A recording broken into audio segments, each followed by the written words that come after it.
Hello friends, घटना चक्र हम दृष्टि कर रहे हैं। उसी श्रृंखला में आगे देखते हैं। मोढेरा पहला 24x7 सौर ऊर्जा संचालित गांव है। कहाँ पर है ये? गुजरात के मेहसाणा ज़िले में स्थित है। मोढेरा कहाँ पर है? गुजरात के मेहसाणा ज़िले में स्थित है। और इसकी खास बात क्या है? ये 24 घंटे सातों दिन जो है सौर ऊर्जा से संचालित गांव है। यह मंदिर जो है, यह गांव, यहाँ पर एक सूर्य मंदिर स्थित है। और यह जो मंदिर है रूपेण नदी की सहायक नदी पुष्पावती के तट पर स्थित है। यहाँ दो बातें हैं इम्पॉर्टेंट: रूपेण नदी, पुष्पावती, सूर्य मंदिर और मेहसाणा जिला। अगर पुष्पावती नदी पूछता है कि कहाँ पर है तो आप बता सकते हो गुजरात में। या ये पूछ सकता है कि जो मोढेरा का मंदिर है वो किस नदी के किनारे है, तो आप बता सकते हैं कि रूपेण नदी की जो सहायक नदी है पुष्पावती के तट पर है। इस मंदिर का निर्माण पूछ सकता है, इतिहास से रिलेटेड, तो 1026-27 ईसा पूर्व में चालुक्य वंश के राजा भीम प्रथम के शासन के दौरान इसका निर्माण किया गया था। तो इतने तथ्य आपको यहाँ इसे मोढेरा मतलब मोढेरा या मोढेरापुरा और मुंडेरा के नाम से भी जाना जाता है। इसमें स्मरणीय तथ्य देख लेते हैं, थोड़ा सा जूम करते हैं। 9 से 11 अक्टूबर 2022 के मध्य प्रधानमंत्री नरेंद्र मोदी ने गुजरात का दौरा किया। इस यात्रा के दौरान मोढेरा को भारत का पहला 24 घंटे सौर ऊर्जा से संचालित गांव घोषित किया है। ये बहुत इम्पॉर्टेंट है। प्रधानमंत्री ने मोढेरा स्थित सूर्य मंदिर में हेरिटेज लाइटिंग का भी उद्घाटन किया। हेरिटेज लाइटिंग का उद्घाटन कहाँ पर किया है? मोढेरा स्थित जो सूर्य मंदिर है वहाँ पर। इस प्रकार यह मंदिर भारत का पहला ऐसा विरासत स्थल बन गया जो पूरी तरह से सौर ऊर्जा द्वारा संचालित है। ये इम्पॉर्टेंट है, इसको 3 स्टार दीजिए, ये निश्चित है, ये सवाल परीक्षा में आएगा। सूर्य मंदिर जो है और पूरे गांव को सौर ऊर्जा के माध्यम से संचालित करने वाली यह अपनी तरह की पहली परियोजना है। इस गांव में भू आधारित 6 मेगावाट क्षमता का एक सौर ऊर्जा संयंत्र स्थापित किया गया है। कितनी क्षमता है उसकी? 6 मेगावाट है। गांव के सभी आवासीय और सरकारी इमारतों की छत पर सौर पैनल लगाए गए हैं। उल्लेखनीय है कि मोढेरा का जो सौरीकरण है वह सूर्य ग्राम परियोजना के तहत किया गया है। इस परियोजना के माध्यम से मोढेरा भारत का प्रथम शुद्ध नवीकरणीय ऊर्जा उत्पादक गांव बन गया है। प्रथम शुद्ध नवीकरणीय ऊर्जा उत्पादक गांव कौन सा है? मोढेरा। इसके साथ ही यह पहला ऐसा गांव है जहां सौर ऊर्जा संचालित अत्याधुनिक इलेक्ट्रिक वाहन चार्जिंग स्टेशन भी है। नेक्स्ट पॉइंट देख लेते हैं। भारत की पहली ग्रिड संबंध मेगावाट आर स्तरीय बैटरी ऊर्जा संग्रहण प्रणाली मोढेरा में स्थापित की गई है। तो इसमें ज़्यादा कुछ नहीं, आप ये देख लीजिएगा, जो 2 नदियां हैं वो महत्वपूर्ण हैं। सूर्य ग्राम परियोजना महत्वपूर्ण है और मोढेरा अपने आप में महत्वपूर्ण है ही। नेक्स्ट पॉइंट देखते हैं इसमें। स्वच्छता ही सेवा 2022 और सुजलाम 1.0 तथा 2.0 अवार्ड। स्वच्छता ही सेवा देश में स्वच्छता का स्तर बनाए रखने के लिए जनता द्वारा श्रमदान देने वाला एक पाक्षिक अभियान है। कैसा अभियान है ये? पाक्षिक अभियान है। इस अभियान का आयोजन प्रति वर्ष 15 सितंबर से 2 अक्टूबर के दौरान किया जाता है। पाक्षिक है, लेकिन इसको देख लीजिए कब से है? 15 सितंबर से 2 अक्टूबर के मध्य किया जाता है। 100 दिवसीय सुजलाम अभियान को केंद्रीय जल शक्ति मंत्रालय द्वारा कब शुरू किया गया था? 25 अगस्त 2021 को। किसने शुरू किया था? केंद्रीय जल शक्ति मंत्रालय ने। कब? 25 अगस्त 2021 को। इस अभियान का उद्देश्य 1 मिलियन सोख्ता गड्ढों, यानी कि जिन्हें सोक पिट्स बोलते हैं, के निर्माण और अन्य धूसर जल प्रबंधन गतिविधियों के माध्यम से ग्रामीण स्तर पर अधिक से अधिक ODF प्लस गाँव का सृजन करना था। कभी कभी सुजलाम का पूछ लेता है कि इसका उद्देश्य क्या था, तो आप इसको आराम से बता सकते हो। सुजलाम 1.0 अभियान का लक्ष्य 15 फरवरी 2022 को पूर्णतः प्राप्त कर लिया गया, क्योंकि इस दौरान घरेलू एवं सामुदायिक स्तर पर 1 मिलियन से अधिक सोख्ता गड्ढों का निर्माण किया जा चुका था। अब सुजलाम 1.0 के अंतर्गत किए गए कार्य की गति को जारी रखने के लिए सुजलाम 2.0 को लॉन्च किया गया है। सुजलाम 2.0 अभियान सामुदायिक एवं संस्थागत स्तरीय धूसर जल प्रबंधन परिसंपत्तियों के निर्माण पर केंद्रित था। इसके स्मरणीय तथ्य देख लीजिए। 2 अक्टूबर 2022 को स्वच्छ भारत दिवस 2022 के अवसर पर स्वच्छता ही सेवा 2022 सुजलम 1.0 तथा 2.0 के तहत सर्वश्रेष्ठ प्रदर्शन करने वाले राज्यों अथवा केंद्र शासित प्रदेशों को पुरस्कृत किया गया है। इसके अतिरिक्त ठोस एवं तरल अपशिष्ट प्रबंधन के लिए नवाचार प्रौद्योगिकी हेतु स्टार्टअप ग्रैंड चैलेंज के विजेताओं की घोषणा की गई है। ये आपसे ऐसे पूछ सकता है कि जो स्टार्टअप ग्रैंड चैलेंज है ये किससे संबंधित है, तो आप इसे बता सकते हो कि ये ठोस एवं तरल अपशिष्ट प्रबंधन के लिए नवाचार प्रौद्योगिकी हेतु घोषणा की गई है। स्वच्छता ही सेवा शीर्ष राज्य केंद्र शासित प्रदेश देख लेते हैं। तो इसमें नंबर 1 पर कौन है? कर्नाटक है, नंबर 2 पर बिहार है और नंबर 3 पर लक्षद्वीप है। जैसे कबीला होता है वैसे ही काबिल आप कोड बना के याद कर सकते हो। ये था आपका स्वच्छता ही सेवा के तहत। अब सुजलम शीर्ष रैंक में देख लेते हैं। तो नंबर 1 पर कौन है? मध्य प्रदेश, दूसरे में महाराष्ट्र और तीसरा स्थान किसे मिला है? तेलंगाना को। सुजलम 2 में कौन है? कर्नाटका, तेलंगाना, उड़ीसा, मध्य प्रदेश और पश्चिम बंगाल।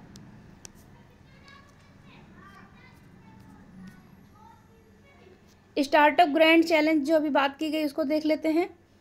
तो गंदला जल प्रबंधन, इसमें राज्य संघ क्षेत्र कौन सा है? हरियाणा, और एजेंसी का नाम क्या है? जिला परिषद भिवानी। इसे पहला रैंक दिया गया है। जैविक अपशिष्ट प्रबंधन में किसे दिया गया? कर्नाटका को। अग्रिंगेनियम इनोवेशंस प्राइवेट लिमिटेड। नेक्स्ट है Govardhan galvanising organic bio agro resources धन। इसमें कौन कौन है? एक तरफ महाराष्ट्र है और दूसरी तरफ तमिलनाडु है। तो जो महाराष्ट्र है उन्हें कार्बन लूप्स प्राइवेट लिमिटेड को दिया गया है और तमिलनाडु में clean energy tech solutions LLP को दिया गया है। सेकंड रैंक है। प्लास्टिक अपशिष्ट प्रबंधन में गुजरात और तमिलनाडु है। तो गुजरात के सल्टेक डिज़ाइन लैब्स प्राइवेट लिमिटेड को फर्स्ट रैंक मिली है, वहीं तमिलनाडु के HV chemical solution private limited को सेकंड। ये बहुत महत्वपूर्ण नहीं है लेकिन फिर भी कब क्या पूछ ले ये कोई नहीं जानता है।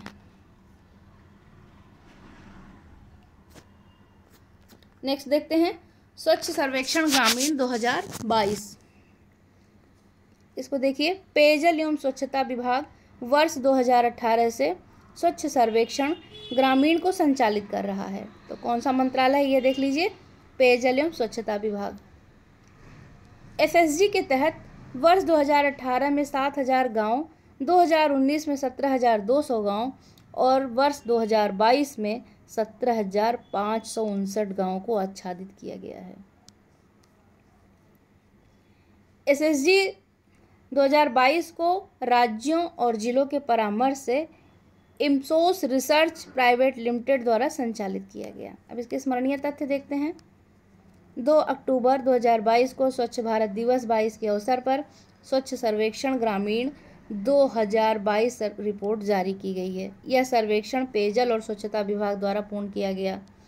इस सर्वेक्षण में देश भर के 33 राज्यों और केंद्र शासित प्रदेशों, 3 केंद्र शासित प्रदेश चंडीगढ़, दिल्ली और लक्षद्वीप को छोड़कर, इसे जरूर देख लीजिएगा कौन कौन सा है। चंडीगढ़, दिल्ली और लक्षद्वीप इसमें शामिल नहीं है। के 709 जिलों में करीब 17,559 गाँवों को शामिल किया गया है। देश भर के 33 राज्यों में समग्र रैंकिंग में उत्तर प्रदेश का स्थान कौन सा है? 18वां स्थान है और इसका स्कोर क्या है? 694.74। जबकि बिहार का स्थान कौन सा है? 32वां। उत्तर प्रदेश 18वें स्थान पर और बिहार 32वें स्थान पर है। अब देख लेते हैं कि शीर्ष 3 बड़े राज्य कौन से हैं।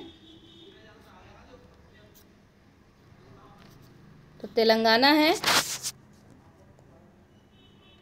हरियाणा है और तमिलनाडु है। बड़े राज्यों में तेलंगाना पहले स्थान पर, हरियाणा दूसरे और तमिलनाडु तीसरे स्थान पर है। नेक्स्ट, छोटे राज्यों में कौन कौन है? अंडमान निकोबार द्वीप समूह है, दादरा एवं नागर हवेली और दमन दीव है। नेक्स्ट, सिक्किम है। शीर्ष 3 जिले देख लेते हैं। भिवानी हरियाणा का, जगित्याल तेलंगाना का, निजामाबाद भी तेलंगाना का ही है। तेलंगाना के 2 जिले हैं। मोबाइल ऐप एवं वेब पोर्टल के माध्यम से सर्वाधिक भागीदारी करने वाला राज्य कौन सा है? उत्तर प्रदेश। और जिला कौन सा है उत्तर प्रदेश का? कानपुर देहात। स्वच्छ सर्वेक्षण 2022, 1 अक्टूबर 2022 को राष्ट्रपति द्रौपदी मुर्मू ने स्वच्छ सर्वेक्षण 2022 के परिणाम घोषित किए। इसके साथ ही स्वच्छ भारत मिशन शहरी 2.0 की प्रथम वर्षगांठ को मनाया गया है। स्वच्छ सर्वेक्षण 2022 में 4,354 शहरों का आकलन किया गया, जिसमें 62 छावनी और 91 गंगा किनारे बसे शहर नगर शामिल हैं। गंगा किनारे कितने हैं? 91 हैं। और छावनी कितनी है? 62 हैं। इस प्रकार स्वच्छ सर्वेक्षण का यह 7वां संस्करण विश्व का सबसे बड़ा शहरी स्वच्छता सर्वेक्षण बन गया है। तो इसका संस्करण याद रखिएगा, 7वां संस्करण है। और गंगा किनारे बसे शहर कितने हैं? 91 नगर हैं। स्मरणीय तथ्य देखते हैं। स्वच्छ सर्वेक्षण 2022 में राष्ट्रीय स्तर पर लगातार 6ठी बार इंदौर को भारत का सबसे स्वच्छ शहर घोषित किया गया, समग्र रूप से 1 लाख से अधिक जनसंख्या वाली श्रेणी में। और 10 शहरों की रैंकिंग देखते हैं जहां 1 लाख से अधिक जनसंख्या है। नंबर 1 पर इंदौर, 2 पर सूरत, 3 पर नवी मुंबई और 4 पर विशाखापट्टनम है। 5 पर विजयवाड़ा है, 6 पर भोपाल है, 7 पर तिरुपति, 8 पर मैसूर, 9 पर नई दिल्ली और 10 पर अंबिकापुर छत्तीसगढ़ के। ये 10 हैं, इन्हें देख लीजिए। कभी कभी ऊपर से दूसरा तीसरा पूछ लेता है। शीर्ष 5 शहर जहाँ पर 1 से 10 लाख जनसंख्या वाले हैं उसमें देखिए तो नंबर 1 पर तिरुपति, नंबर 2 पर मैसूर, 3 में नई दिल्ली और 4थे पर अंबिकापुर और 5वें में उत्तर प्रदेश का नोएडा है। इस श्रेणी में ईटानगर को अंतिम स्थान मिला है। इसको ईटानगर, अरुणाचल प्रदेश को।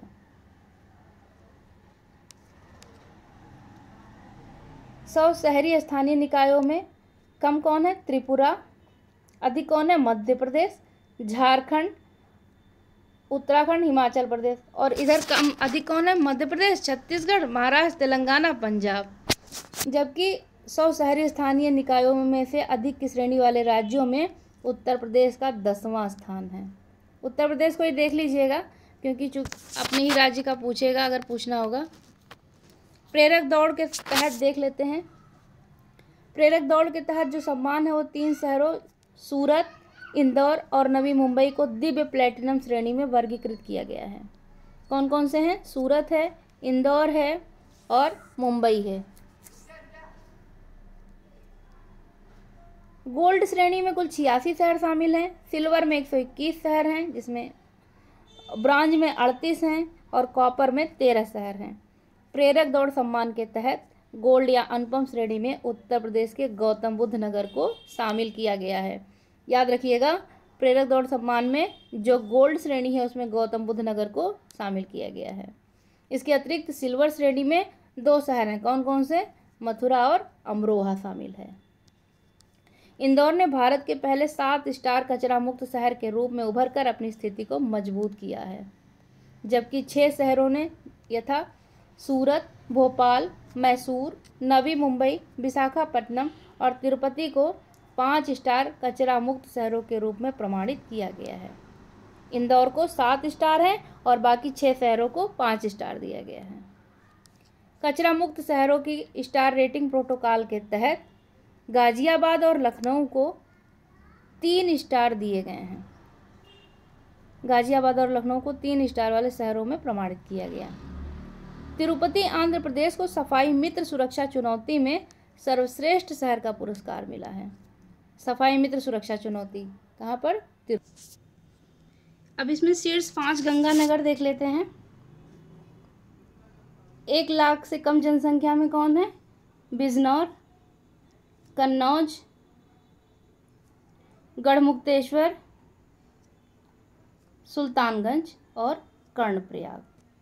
और 1 लाख से अधिक जनसंख्या में हरिद्वार, वाराणसी, ऋषिकेश, प्रयागराज और मुंगेर। महाराष्ट्र में स्थित देवलाली छावनी भारत की सबसे स्वच्छ छावनी घोषित की गई है। याद कीजिए, एक ट्रेन भी चलाई गई थी देवलाली से। याद आए तो कमेंट बॉक्स में बताइएगा। भारत की सबसे स्वच्छ छावनी किसे घोषित किया गया? तो देवलाली छावनी को। स्वच्छ सर्वेक्षण 2022 में 1 से 10 लाख जनसंख्या श्रेणी में नोएडा को कौन सा स्थान मिला है? 5वां स्थान मिला है। यूपी के जो भी शहर है उन्हें जो भी स्थान मिला एक बार ज़रूर पढ़ें, क्योंकि यूपी के सवाल कम से कम है पूछे ज़रूर जाएंगे। तो आप यूपी में जो शहर है उनका जो क्रम है या उन्हें जो पुरस्कार मिला है वो कम से कम ना गलत हो। 10 लाख से अधिक जनसंख्या श्रेणी में 20 शहरों में प्रदेश के 4 शहरों को स्थान मिला है, जिसमें गाजियाबाद 12वें स्थान पे, मेरठ 15वें स्थान पे, प्रयागराज 16वें स्थान पर और लखनऊ का स्थान 17वां है। इस श्रेणी में वाराणसी को 21वां, आगरा को 23 और कानपुर को 29वां स्थान मिला है। याद रहेगा, 10 लाख से अधिक जनसंख्या श्रेणी में कितने शहर हैं? 20, जिनमें से उत्तर प्रदेश के कितने शहर हैं? 4 शहर।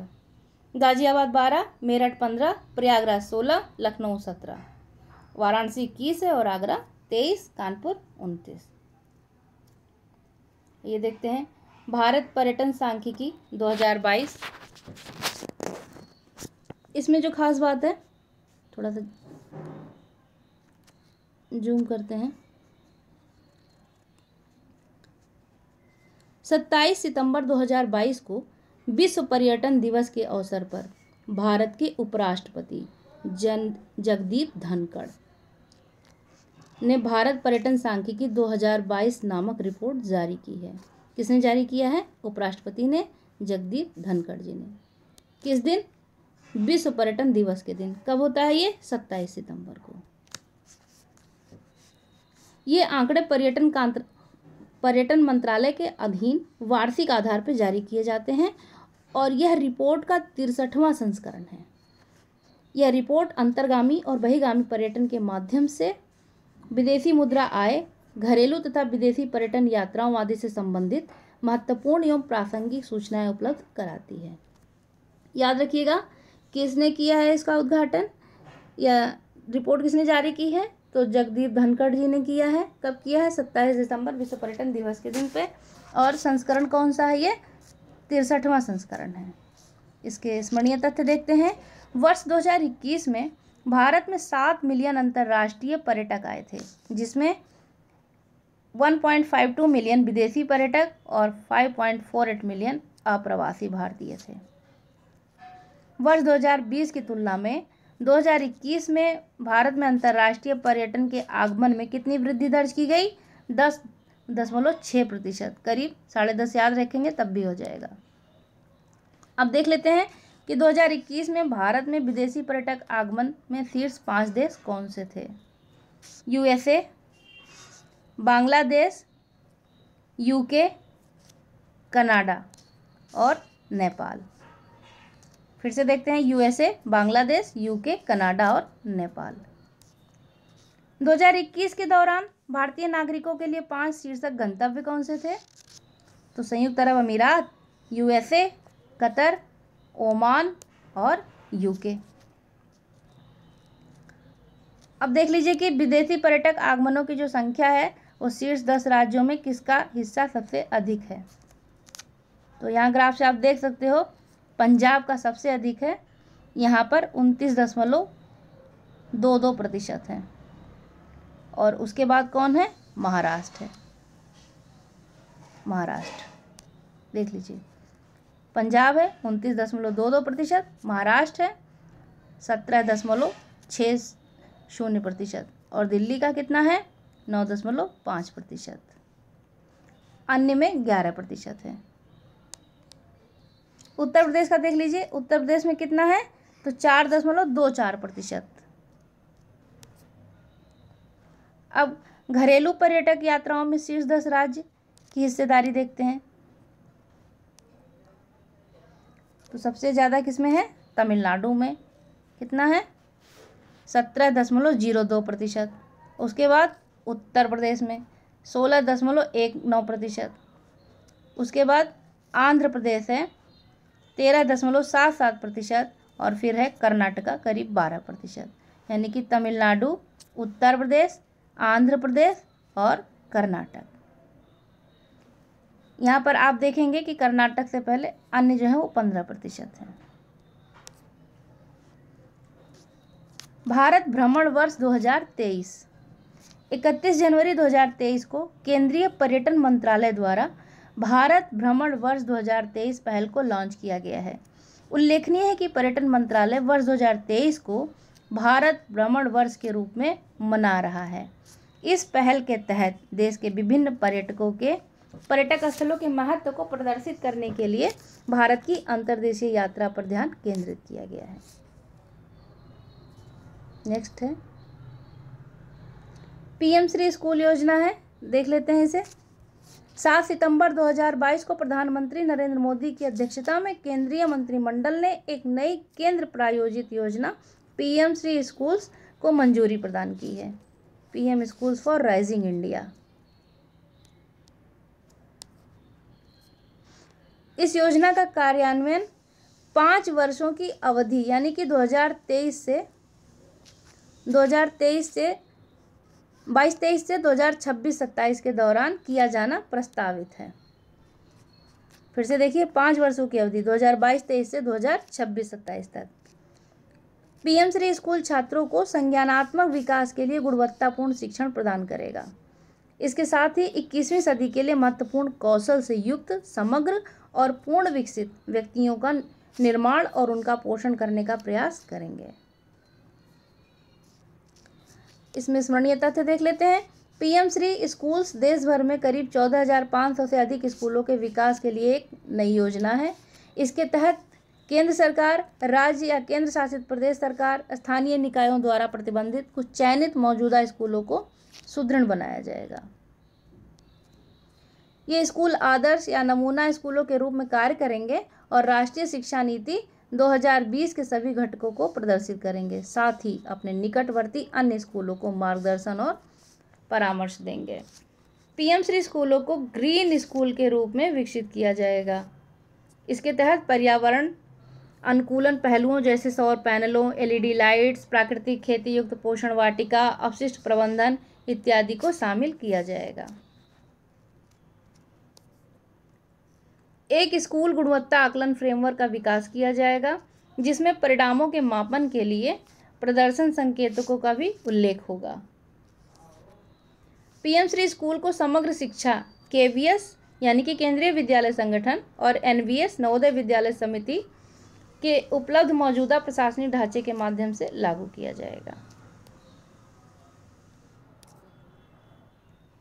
मिशन स्कूल्स ऑफ एक्सीलेंस 19 अक्टूबर 2022 को प्रधानमंत्री नरेंद्र मोदी द्वारा गुजरात के अडालज स्थित त्रिमंदिर में मिशन स्कूल्स ऑफ एक्सीलेंस का शुभारंभ किया गया है। इस मिशन का उद्देश्य गुजरात में शिक्षा के बुनियादी ढांचे को सुदृढ़ बनाना है। इस मिशन की परिकल्पना 10,000 करोड़ रुपए के परिव्यय के साथ की गई है और यह मिशन जो है विश्व बैंक के द्वारा आंशिक रूप से वित्त पोषित है।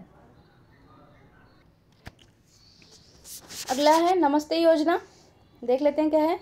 हाथ से मैला उठाने वाले कर्मियों के नियोजन का प्रतिषेध और उनका पुनर्वास अधिनियम 2013 6 दिसंबर 2013 से प्रभावी है। यह अधिनियम अस्वच्छ शौचालयों के निर्माण, रख रखाव और हाथ से मैला ढोने या नालों के और सेप्टिक टैंकों की जोखिमपूर्ण सफाई में किसी व्यक्ति के नियोजन का प्रतिषेध करता है। उपर्युक्त प्रावधानों के बावजूद अभी भी व्यक्तियों को बिना किसी सुरक्षा उपकरणों और सुरक्षा सावधानियों के नालों और सेप्टिक टैंकों की सफाई हेतु नियोजित किया जा रहा है। आवासन एवं शहरी कार्य मंत्रालय यह सुनिश्चित करने के लिए प्रतिबद्ध है कि सभी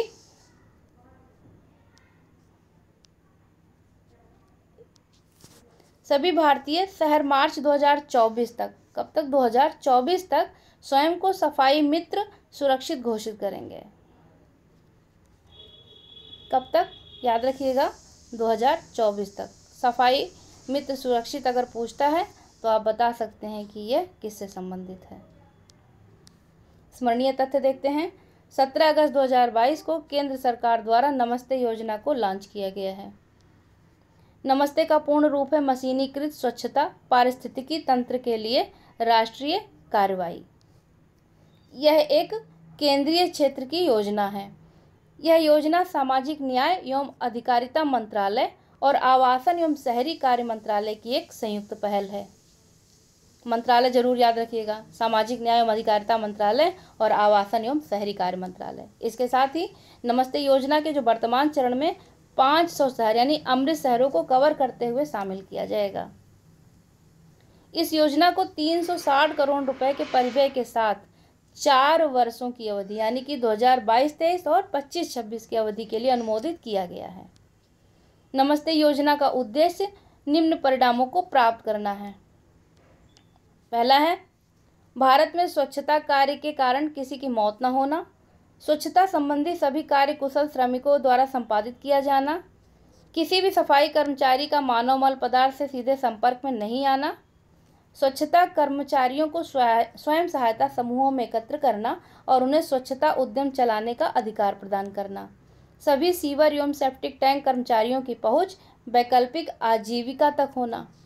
इसके अतिरिक्त देख लेते हैं, राष्ट्रीय सफाई कर्मचारी वित्तीय विकास निगम नमस्ते योजना हेतु कार्यान्वयन एजेंसी होगी। तो इसका मंत्रालय देख लीजिए, इसकी एजेंसी देख लीजिए और किससे संबद्ध है यह हम जान चुके हैं। संरचना के शीर्ष पर राष्ट्रीय नमस्ते निगरानी इकाई होगी जो कि नमस्ते को जो है मतलब नेशनल मॉनिटरिंग यूनिट के प्रबंध निदेशक के अधीन होगी। सफाई राष्ट्रीय कर्मचारी वित्तीय विकास निगम के अधीन होगी। इसके अतिरिक्त इसमें और कुछ नहीं है। आगे देखते हैं, मंडला पहला कार्यात्मक रूप से साक्षर जिला। यूनेस्को के अनुसार कार्यात्मक साक्षरता किसी व्यक्ति की उन सभी गतिविधियों में संलग्न होने की क्षमता को संदर्भित करती है जिसमें उसके समूह और समुदाय के प्रभावी रूप से कार्य करने के लिए साक्षरता की आवश्यकता होती है और उसे अपने तथा अपने समुदाय के विकास के लिए पढ़ने, लिखने और गणना का उपयोग जारी रखने में सक्षम बनाती है। अब इसके स्मरणीय तथ्य देख लेते हैं। 15 अगस्त 2022 को मध्य प्रदेश का आदिवासी बहुल जिला कौन है? मंडला कार्यात्मक रूप से पूर्ण साक्षर जिला घोषित किया गया है। ध्यातव्य है कि इस उपलब्धि के साथ मंडला भारत का पहला कार्यात्मक रूप से साक्षर जिला बन गया है। जिला प्रशासन द्वारा महिला साक्षरता और संपूर्ण साक्षरता के लिए वर्ष 2020 से मंडला में महिला ज्ञानालय और निरक्षरता से आज़ादी अभियान संचालित किया जा रहा है। तो इसमें इम्पोर्टेंट यही है कि यह जिला जो है कार्यात्मक रूप से साक्षर हो गया। वर्ष 2011 की जनगणना के अनुसार मंडला जिले की साक्षरता दर कितनी थी? 66.9%। ये एमपी के लिए सवाल महत्वपूर्ण हो जाएगा लेकिन यूपी के लिए उतना महत्वपूर्ण नहीं है। हाँ, ये देख लेते हैं कि वर्ष 2011 की जनगणना के अनुसार भारत की साक्षरता दर 73.0% थी, जिसमें पुरुष साक्षरता दर 80.9% है और महिला साक्षरता दर 64.6% है। पुरुषों की अपेक्षा काफ़ी कम है। भारत सरकार द्वारा देश में साक्षरता दर बढ़ाने के लिए प्रयास किए गए हैं, उन्हें देख लेते हैं। सर्व शिक्षा अभियान वर्ष 2001-2, वयस्क साक्षरता में वृद्धि के लिए साक्षर भारत मिशन की शुरुआत कब हुई थी? वर्ष 2009 में। समग्र शिक्षा योजना वित्तीय वर्ष 2025-26 तक के लिए लागू, ये पूछ सकता है, इम्पोर्टेंट है। राष्ट्रीय शिक्षा नीति 2020, इसके अतिरिक्त न्यू इंडिया लिटरेसी प्रोग्राम जिसे नव भारत साक्षरता कार्यक्रम कहते हैं को वित्त वर्ष 2022 से 27 की अवधि के लिए मंजूरी दी गई है, यानी कि 5 वर्ष के लिए। इसके अतिरिक्त जो पुरानी योजनाएं हैं उन्हें देख लीजिएगा, जैसे सर्व शिक्षा अभियान है, स्कूल चलो अभियान है, ब्लैक बोर्ड अभियान है। तो ये सब आप एक बार देख लीजिएगा, ये सवाल पूछे जाते हैं। नेक्स्ट है स्माइल 75। इसमें भी देखते हैं, केंद्रीय सामाजिक न्याय एवं अधिकारिता मंत्रालय द्वारा स्माइल नामक एक छतरी योजना यानी कि अम्ब्रेला स्कीम प्रतिपादित किया गया है। स्माइल का पूर्ण रूप आजीविका और उद्यम हेतु लाभ वंचित व्यक्तियों की सहायता है। इस योजना के अंतर्गत 2 उप योजनाएं शामिल हैं। उप योजनाएं कौन सी हैं देख लेते हैं। पहला है कि ट्रांसजेंडर व्यक्तियों के कल्याण के लिए व्यापक पुनर्वास हेतु केंद्रीय क्षेत्र की योजना, और दूसरा कौन सा है, भिक्षावृत्ति में संलग्न व्यक्तियों के व्यापक पुनर्वास हेतु केंद्रीय क्षेत्र की योजना। सामाजिक न्याय एवं अधिकारिता मंत्रालय ने स्माइल परियोजना हेतु 2025-26 तक 100 करोड़ रुपए का कुल बजट आवंटित किया है। इसके स्मरणीय तथ्य देखते हैं। 12 अगस्त 2022 को स्माइल 75 पहल का शुभारंभ नई दिल्ली से किया गया है। केंद्र सरकार ने स्माइल योजना के अंतर्गत भिक्षावृत्ति में संलग्न व्यक्तियों के व्यापक पुनर्वास की उप योजना को कार्यान्वित करने के लिए 75 नगर निगमों की पहचान की है। इसे ही स्माइल 75 पहल नाम दिया गया है। स्माइल 75 पहल के तहत ये 75 नगर निगम विभिन्न गैर सरकारी संगठनों तथा अन्य हितधारकों के सहयोग से भिक्षावृत्ति में संलग्न व्यक्तियों के लिए कई व्यापक और कल्याणकारी उपाय संचालित करेंगे। इस पहल का कार्यान्वयन कौन करेगा? सामाजिक न्याय और अधिकारिता मंत्रालय द्वारा किया जाएगा। इस पहल के उद्देश्य निराश्रयता और भिक्षावृत्ति की समस्या को दूर करना है। देश के शहरों, कस्बों और नगरपालिका क्षेत्रों की भिक्षावृत्ति को मुक्त करना है। विभिन्न हितधारकों की समन्वित गतिविधियों के माध्यम से भिक्षावृत्ति के काम में लगे लोगों के लिए व्यापक पुनर्वास की एक रणनीति तैयार करना है। जनगणना के अनुसार भिक्षावृत्ति में संलग्न व्यक्तियों की सर्वाधिक संख्या कहाँ पर है? पश्चिम बंगाल में। सर्वाधिक पश्चिम बंगाल में है और उत्तर प्रदेश का द्वितीय स्थान है। हम भी बहुत पीछे नहीं हैं। ज्ञातव्य हो कि मार्च 2023 में नागपुर, महाराष्ट्र में भिखारी मुक्त शहर नामक एक नई पहल प्रारंभ की गई है। अब देखते हैं गति शक्ति विश्वविद्यालय।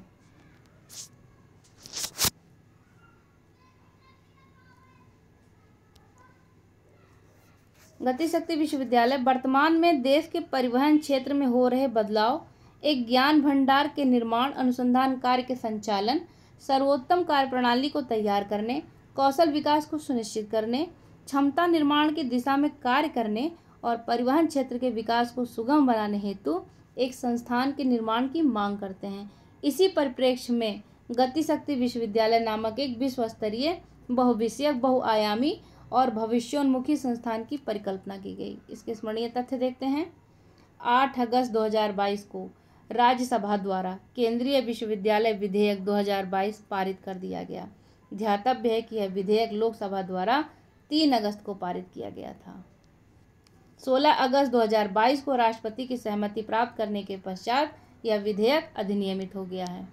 यह अधिनियम भारत में एक नए केंद्रीय विश्वविद्यालय गति शक्ति विश्वविद्यालय की स्थापना का प्रावधान करता है। गति शक्ति विश्वविद्यालय की स्थापना से सामरिक रूप से महत्वपूर्ण और विस्तार कर रहे परिवहन क्षेत्र में प्रशिक्षित प्रतिभा की आवश्यकता की पूर्ति होगी। वर्ष 2022 में यह अधिनियम केंद्रीय विश्वविद्यालय अधिनियम 2009 को संशोधित करता है। वर्ष 2022 के अधिनियम के माध्यम से राष्ट्रीय रेल और परिवहन संस्थान बड़ोदरा को गति शक्ति विश्वविद्यालय में परिवर्तित किए जाने का प्रावधान किया गया। यानी कि गति शक्ति विश्वविद्यालय कहाँ है? बड़ोदरा, गुजरात में। उल्लेखनीय है कि राष्ट्रीय रेल एवं परिवहन संस्थान वर्ष 2018 में स्थापित एक डीम्ड विश्वविद्यालय है। यह हो सकता है कथन में दे दे कि कथन पहला कि वह एक डीम्ड विश्वविद्यालय है, इसकी स्थापना जो है गुजरात में हुई है, या यह 2008 में स्थापित है, तो ऐसे कथन दे सकता है और पूछ सकता है कि इनमें से कौन सा सही है। नेक्स्ट है, इसी का अगला पॉइंट है, दिसंबर 2022 में national rail and transport institute को केंद्रीय विश्वविद्यालय के रूप में परिवर्तित कर उसका पुनः नामकरण गति शक्ति विश्वविद्यालय के रूप में किया गया। इस विश्वविद्यालय का विस्तार क्षेत्र संपूर्ण भारत में है। साथ ही विश्वविद्यालय भारत से बाहर भी अपने केंद्र स्थापित कर सकता है। गति शक्ति विश्वविद्यालय केंद्र सरकार द्वारा रेल मंत्रालय के माध्यम से प्रायोजित और निबंधित है।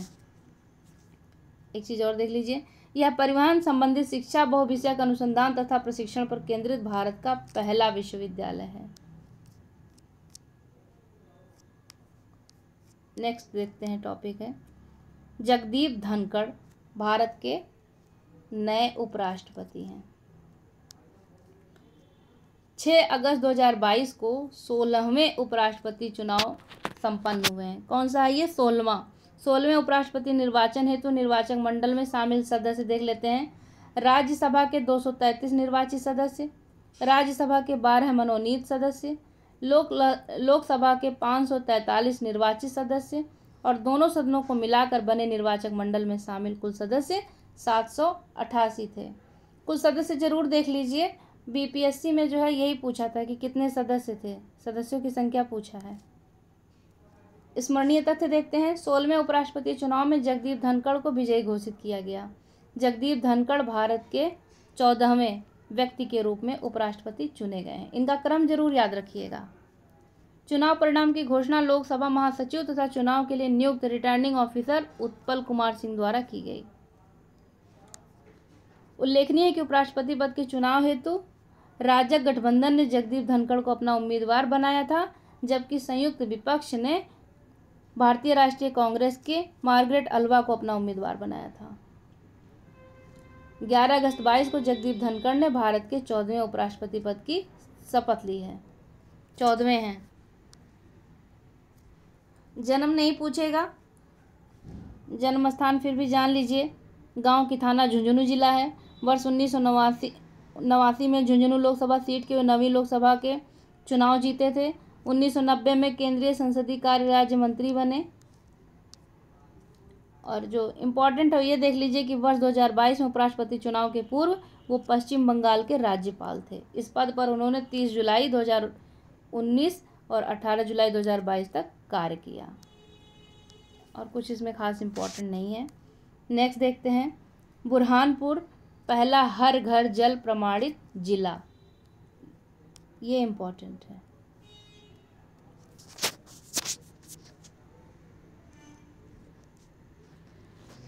पंद्रह अगस्त 2019 को 73वें स्वतंत्रता दिवस के अवसर पर प्रधानमंत्री नरेंद्र मोदी ने लाल किले की प्राचीर से अपने स्वतंत्रता दिवस संबोधन में जल जीवन मिशन की घोषणा की थी। तो कब किया था ये देख लीजिए। जल जीवन मिशन की घोषणा 15 अगस्त 2019 को। उल्लेखनीय है कि अगस्त 2019 से ही भारत सरकार राज्यों की भागीदारी में जल जीवन मिशन हर घर जल को कार्यान्वित कर रही है। यह मिशन जल शक्ति मंत्रालय के अंतर्गत संचालित है और इसका मुख्य उद्देश्य क्या है? वर्ष 2024 तक, ये याद रखिएगा, वर्ष 2024 तक देश के प्रत्येक ग्रामीण घर में नल पर्याप्त एवं नियमित रूप से शुद्ध जल की आपूर्ति का प्रावधान है। इसका स्मरणीय तथ्य देखिए। 22 जुलाई 2022 को मध्य प्रदेश का बुरहानपुर जिला देश का पहला हर घर जल प्रमाणित जिला बना है। उल्लेखनीय है कि इसके अतिरिक्त अब तक गोवा के 2, दादरा और नागर हवेली और दमन दीव के 3, अंडमान एवं निकोबार द्वीप समूह के 3, गुजरात के 9, हरियाणा के 22, हिमाचल प्रदेश का 1, जम्मू कश्मीर का 1, पांडुचेरी का 2, पंजाब के 23, तमिलनाडु के 1 जिले को हर घर जल प्रमाणित जिला घोषित किया गया है, जिसमें गोवा सबसे पहले था। इवन गोवा को पहला राज्य भी कहते हैं हर घर जल के लिए। देख लेते हैं। 11 अप्रैल 2023 तक देश के कुल 68 जिले हर घर जल प्रमाणित जिलों के रूप में घोषित किए जा चुके हैं। गौरतलब है कि बुरहानपुर के सभी 254 गाँवों में यह कार्यात्मक घरेलू नल कनेक्शन को उपलब्ध कराया गया है। 254 गांव नहीं पूछेगा, बस आपसे बुरहानपुर पूछेगा। अगला पॉइंट इसमें देख लेते हैं कि राज्य स्तर पर गोवा, तेलंगाना, पंजाब, गुजरात, हरियाणा ने राज्य के सभी घरों को 100% नल कनेक्टिविटी प्रदान की है। गोवा पहले स्थान पर है। वहीं केंद्र शासित प्रदेश में कौन कौन है? पुदुचेरी, अंडमान निकोबार द्वीप समूह, दादरा नागर हवेली और दमन दीव के सभी घरों में 100% नल कनेक्टिविटी प्रदान की गई है। और अब तक उत्तर प्रदेश के 37.35% घरों को जलापूर्ति हेतु नल कनेक्टिविटी प्रदान की जा चुकी है। उत्तर प्रदेश में कितनी है? 37.35। देखिए यहाँ पर बॉक्स में दिया भी है कि गोवा पहला हर घर जल प्रमाणित राज्य, 18 अगस्त 2022 को इसे पहला हर घर जल प्रमाणित राज्य घोषित किया गया। इसके साथ ही दादरा यमुनागर हवेली और दमन दीव को पहला हर घर जल प्रमाणित केंद्र शासित प्रदेश घोषित किया गया था। इस पे स्टार है, देख लीजिएगा, हो सकता है कि दादर और नागर हवेली ही पूछ ले। गोवा एवं दादर यमुनागर हवेली और दमन दीव के सभी जिलों, ब्लॉकों, पंचायतों, गांव आदि में नल के पानी की आपूर्ति 100% की जा चुकी है। नेक्स्ट देखते हैं भारत नवाचार सूचकांक 2021। नीति आयोग ने अक्टूबर 2019 में भारत नवाचार सूचकांक के प्रथम संस्करण को लॉन्च किया था। तो भारत नवाचार सूचकांक कौन लॉन्च करता है, मतलब नीति आयोग, और कब से कर रहा है, अक्टूबर 2019 से कर रहा है। उद्देश्य क्या है, मतलब राज्य स्तर पर नवाचार पारितंत्र का विश्लेषण करने तथा उसे बढ़ावा देने का एक उपयोगी साधन। इस सूचकांक में निम्न 2 मुख्य आयामों के अंतर्गत सूचीबद्ध किया जाता है। जैसे इनेबलर्स, इस सूचकांक में नवाचार हेतु किए गए निवेश को इनेबलर्स के माध्यम से मापा गया है। इसके अंतर्गत निम्न 5 स्तंभ शामिल हैं, जैसे मानव पूंजी, निवेश, ज्ञानकर्मी, व्यापारिक परिवेश, सुरक्षा एवं विधिक परिवेश, और दूसरा कौन सा है, प्रदर्शन, परफॉर्मेंस। किसी अर्थव्यवस्था के अंतर्गत संचालित नवाचार संबंधी गतिविधियों के परिणाम को इस शीर्षक के तहत शामिल किया गया है। इसमें शामिल प्रदर्शन संबंधी 2 स्तंभ हैं, ज्ञान निर्गत और ज्ञान प्रसार। उपयुक्त 7 स्तंभ कुल 66 संकेतों पर आधारित हैं। स्पष्ट है कि भारत नवाचार सूचकांक 2021 के फ्रेमवर्क संयोजन में कुल 66 संकेतक के तहत 50 एवं परफॉर्मेंस के तहत 16 संकेतक शामिल हैं। इसके स्मरणीय तथ्य देख लेते हैं। 21 जुलाई 2022 को नीति आयोग द्वारा भारत नवाचार सूचकांक जारी किया गया है। यह 3रा संस्करण है। इस रिपोर्ट को तैयार करने में गुरुग्राम स्थित इंस्टीट्यूट फॉर कॉम्पिटिटिवनेस ज्ञान भागीदार के रूप में शामिल रहा। इस सूचकांक में भारत के सभी 28 राज्यों तथा 8 केंद्र शासित प्रदेशों को शामिल किया गया और राज्यों और केंद्र शासित प्रदेशों को पुनः 3 श्रेणियों में विभक्त किया गया। वो श्रेणी कौन कौन से हैं, बड़े राज्य, उत्तर पूर्वी एवं पहाड़ी राज्य, और केंद्र शासित प्रदेश एवं शहरी राज्य। गोवा को एक राज्य होने के बावजूद उसके छोटे आकार के कारण केंद्र शासित प्रदेश एवं शहरी राज्यों की श्रेणी में वर्गीकृत किया गया, जबकि बड़े राज्यों में कर्नाटक, जिसका स्कोर 18.1 है, प्रथम स्थान पर तथा छत्तीसगढ़ अंतिम स्थान पर रहा। उत्तर पूर्वी राज्यों में नवाचार के संदर्भ में मणिपुर का प्रदर्शन सर्वश्रेष्ठ रहा, प्रथम स्थान पे, जबकि वहीं नागालैंड अंतिम स्थान पर था। केंद्र शासित प्रदेश और शहरी राज्यों की श्रेणी में चंडीगढ़ को प्रथम स्थान और लद्दाख को अंतिम स्थान प्राप्त हुआ है। भारत नवाचार सूचकांक में बड़े राज्य देख लेते हैं। बड़े राज्य को पूछता भी है,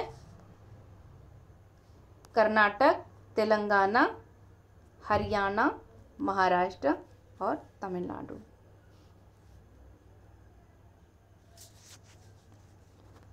भारत नवाचार सूचकांक के शीर्ष 5 उत्तर पूर्वी और पहाड़ी राज्य कौन कौन से हैं?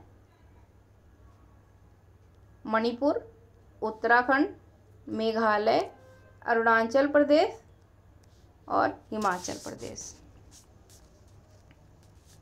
भारत नवाचार सूचकांक में 5 केंद्र शासित प्रदेश और शहरी राज्य में कौन है? तो नंबर 1 पे चंडीगढ़, दिल्ली, अंडमान निकोबार द्वीप समूह, पांडिचेरी और गोवा।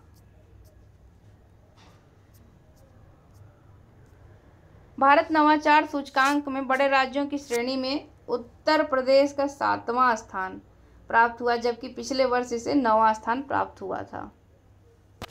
इस प्रकार इनेबलर्स घटक के संदर्भ में बड़े राज्यों में उत्तर प्रदेश को 11वां स्थान प्राप्त हुआ है, जबकि प्रदर्शन घटक में 5वां स्थान है।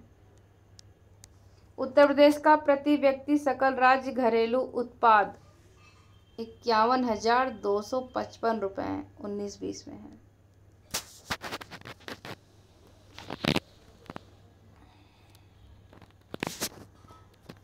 नेक्स्ट देखते हैं बुंदेलखंड एक्सप्रेसवे।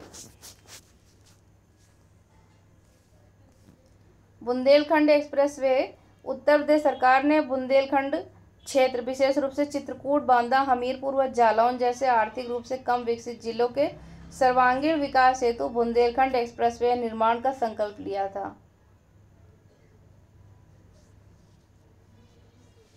इस एक्सप्रेसवे के निर्माण से बुंदेलखंड क्षेत्र जो है वह आगरा लखनऊ एक्सप्रेसवे एवं यमुना एक्सप्रेसवे के माध्यम से राष्ट्रीय राजधानी दिल्ली से जुड़ गया है।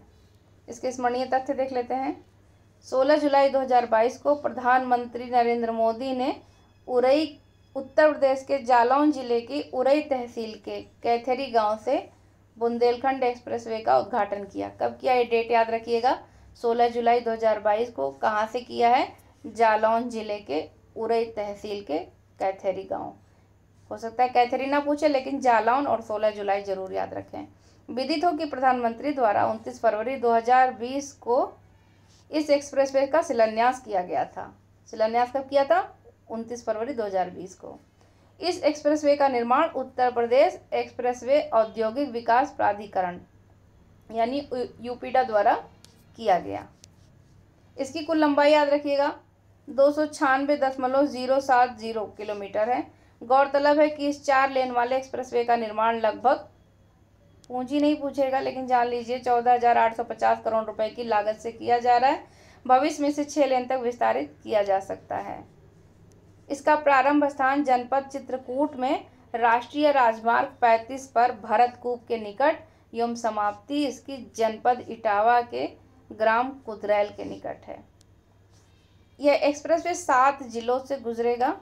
वो 7 जिले जरूर देख लें: चित्रकूट, बांदा, महोबा, हमीरपुर, जालौन, औरैया और इटावा है।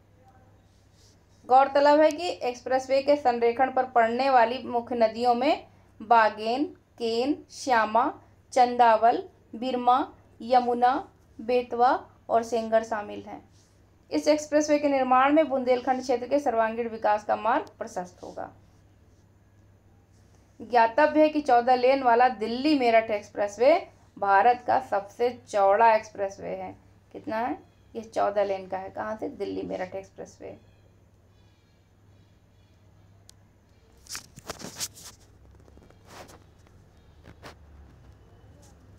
शेष अगले भाग में देखेंगे। तब तक इतना आप पढ़िए, रिवीजन करते रहिए। समय बहुत कम बचा हुआ है, तो जितना हो सके उतना रिवीजन करें, प्रैक्टिस सेट लगाएं। Thank you so much.